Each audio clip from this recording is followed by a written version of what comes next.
अस्सलामुअलैकुम नाज़रीन, JN news HD के साथ मैं हूं नाइला भट्टी। नजर डालते हैं आज की अहम खबरों पर।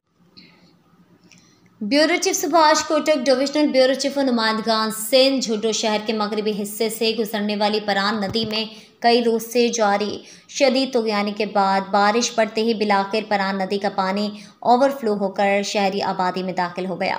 शहर की मरकजी और बारोनक सड़कों में शुमार की जाने वाली झुड्डो टंडो बागो रूट पर ओल्ड राजपूत हाल, जामे मस्जिद चौकी, PPHI के मरकज़, जचा बचा हयात खास गली, सोनारो इमाम बारगाह, भुरगड़ी मोहल्ला में बॉयज़ प्राइमरी व हाई स्कूल, मदनी मस्जिद, साईं रोशन चौक, शाही बाजार समेत कई गलियों मोहल्लों के घरों में दाखिल हो गया। मेन टंडोबागो रोड पर सैलाबी पानी 2.5 से 3 फुट तक ताहाल मौजूद है। सैलाबी पानी की सतह में मुसलसल इजाफे से अंदरूनी शहर की गली मोहल्ले भी लपेट में आ गए हैं और गली मोहल्ले तालाब और नदी नालों का हकीकी मंजर पेश कर रहे हैं।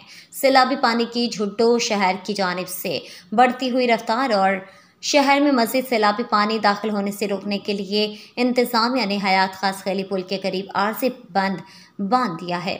सैलाबी पानी के बायस शहर के अक्सर इलाकों का मौसलाती राब्ता मुनक़ता हो गया है और शहरियों को आमदोरफ्त में शदीद दुश्वारी का सामना है। परान नदी की बढ़ती हुई सतह के पेश नज़र असलम टाउन और रहीम आबाद कॉलोनी को भी शदीद ख़तरात लाहिक हो गए हैं।